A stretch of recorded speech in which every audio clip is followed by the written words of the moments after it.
Okay, welcome na sad sa atong devotional ni Buntaga. Ako gyapon ni, unta wala mo na pulan ako si Paminaw sa Pastor Janin Carges. Ang verse nga akong ihatag ninyo dinita sa Matthew chapter 7 verse 13 to 14. Duha ka verses atong basahon. Enter by the narrow gate, for wide is the gate and broad is the way that leads to destruction, and there are many who go in by it. 14. Because narrow is the gate and difficult is the way which leads to life, and there are few who find it. Ang Ginoo magapanalangin sa iyang mga pulong. Naanata sa technology nga age, no? Dali na kayo sa tao ang paghimog mga bridges. Na mga bridge karon nga mo sayaw-sayaw lang kung nailinog. Na mga bridge karon nga tag-as na kaistanan, dili na basta-basta malumpag. Daghan kayog mga bridge nga gihimo ang tao aron ang tao convenient nga makatabok, bisag asa niya gusto mo agi. Pero spiritually, ang Bible nag-mention lang duha ka klaseng bridge. Tulay. Ang usa ka spiritual bridge, tulay padulong sa pagka-impyerno, ug ang usa ka spiritual bridge, tulay padulong sa langit. O gi-describe sa verse nga itong gibasa ganina, nga ang tulay padulong sa pagka-impyerno, usa ni ka kinabuhi o usa ni ka tulay nga lapad, nako kayo. O ang tulay padulong sa langit, padulong sa Dios, gamay. O gamay lang gani ang gustong moagi dinhi, kay gamay lang man gud nga bridge. Pero daghan ang gusto kay moagi sa lapad kay nga bridge. O ingon ng Bible nga alaot lang, kay ang gipili sa tao sa kadaghanan ang padulungan ana distraction. Abi nimo nata karon sa stage or age nga ang tao mangita na og convenient nga life. Daghan na siyang mga appliances para dali iyang trabaho sa balay.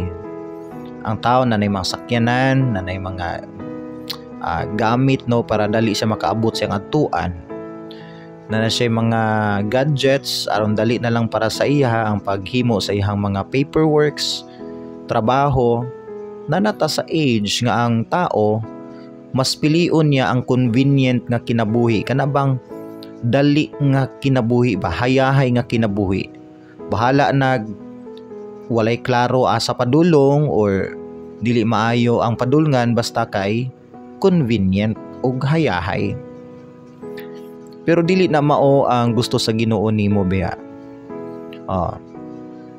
Kaya dalan biya sa padulong sa Ginoo, sigpit ingon pa dinhi. Mo nang gamay lang ang mopili sa Ginoo. Gamay lang ang mopili sa dalan padulong sa Ginoo kay hassle, kapoy, no. Nanawag ng mga tao gud. Diba? Domingo, hasulan mo adtong church, kapuyan mo simba. Kapuyan maligog sayo, mupili siyang pinakanindot unta nga sinina para pagsimba. Kay para niya ang Domingo rest day.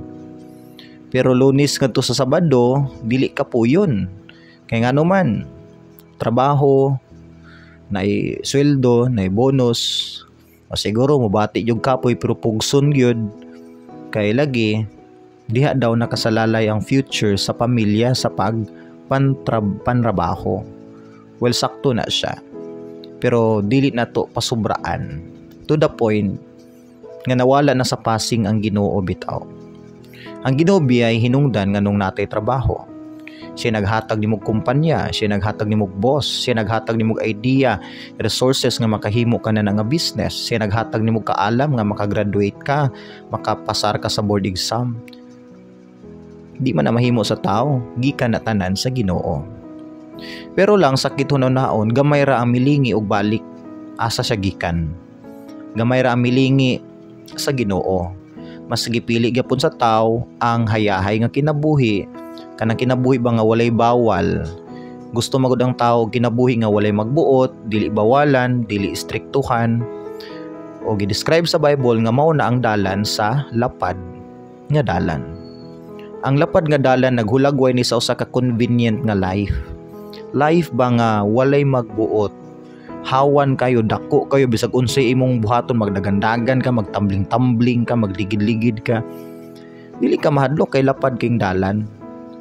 O mo ni kinabuhi, munang klaseng kinabuhi nga dili gusto magpahilabot ba. Kana bang kinabuhi nga easy go lucky lang. On the other side, ang dalan padulong sa Ginoo gamay. So kung muagi ka dinhi, di jud ka makapatuyang og dagandagan, di ka makaligid-ligid, magbantay ka sa imong agianan kay gamay manggod siya, basin yag matapigas ka or maslide ka. Pero dalan na padulong sa Ginoo. Muna ang kinabuhing Kristohanon na ay mga disiplin, na ay bawal, na dili. Strikto, pero abi nimo, kung masabtan lang nimo nga kanang tanan para sa imong kayuhan, ma-enjoy nimo na nga discipline. Dili na may burden sa imong life. Pero at least kay balo ta asa ta padulong. Kay balo ka asa ka padulong. Sige lang. Sigpit man siguro imong giagian karon na may mga challenges padayon nang gihapon. Ayo hununga imong spiritual discipline, imong pag-serve sa Ginoo. Human niana naghulat ang Ginoo nimo.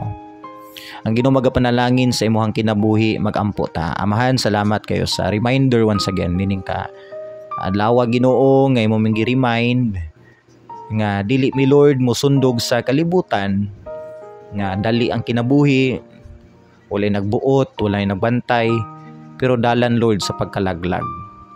Tabangi mi Ginoo nga kiningon ta nga kinabuhi namo karon, tuloy-tuloy na unta ni nga musunod mi sa imuhang mga lakang.